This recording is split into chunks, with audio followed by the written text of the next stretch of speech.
Next, let us learn the subtopic 3.2, the joint, partnership, and executor and administrator accounts. What is joint account?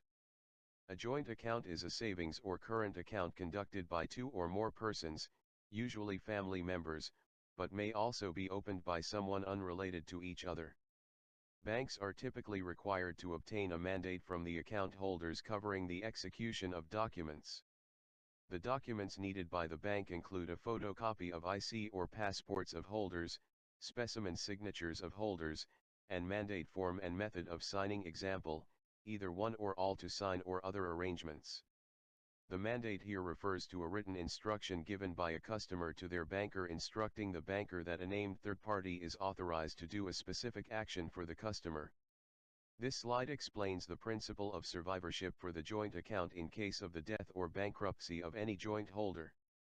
If any joint holder dies, the joint survivor holder is entitled to the whole balance in the account.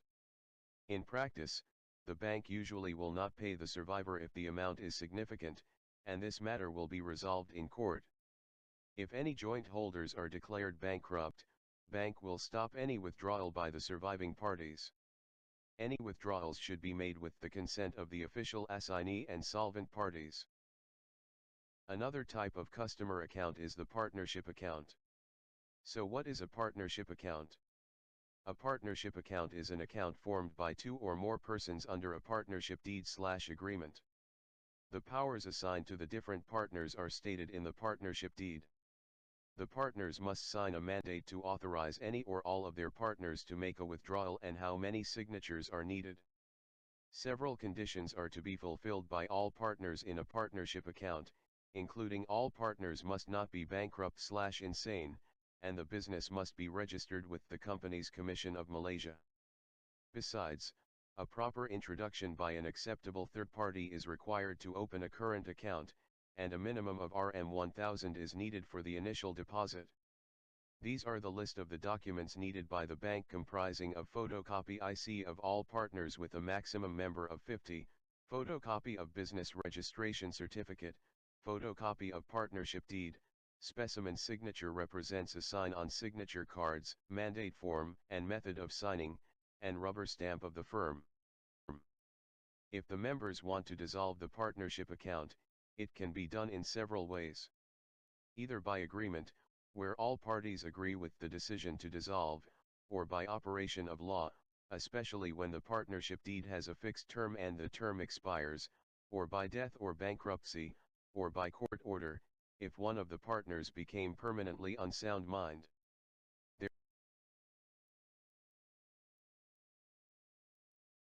There are legal considerations for the partnership account. Related issue. Under the law, any partner can request the bank stop paying any check. But if they decide to cancel the earlier stop payment, all partners must sign the cancellation letter. It also applies to joint account cases. Secondly is about the check collection. Check payment to the partnership account should not be paid into the personal account of any partner. Next, in any case where the partner is declared bankrupt, the partnership is dissolved, and the bank may not allow the partnership account to be operated. If all partners are bankrupt, the bank is to freeze the partnership and the partner's personal account, if any. If the partner dies, the partnership is deemed to be dissolved. The remaining partners may be permitted to continue the business temporarily and to operate the account to wind up the business. Next, we continue with another type of customer account, executor and administrator. An executor and administrator are important for this type of customer account. Who is an executor? An executor acts as a middleman between bank and customer. An executor is appointed to see a will carried into effect or the person identified in the will. The letter of probate will be issued to enable them to execute an immediate power upon the deceased of the testator or customer. While the administrator is the person who manages or directs the distribution of the personal estate of a deceased person with no will, they are empowered to act for a person legally who is appointed by High Court. They will be issued a letter of administration to execute the power, and no power shall be conducted before appointment by the court. Can you identify the difference between an executor and an administrator? This slide explains the difference between these two. Both the executor and administrator will manage the deceased account, but the executor is appointed by the deceased, and the court appoints the administrator. Besides, the deceased will identifies the name of an executor, but this is not the case for the administrator managing the deceased account with no will.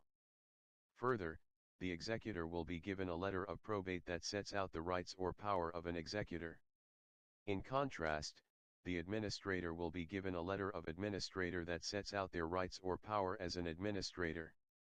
The administrator and executor account is an account opened by an executor or administrator to manage a decedent's account, where the balance in the deceased's account is transferred to this account.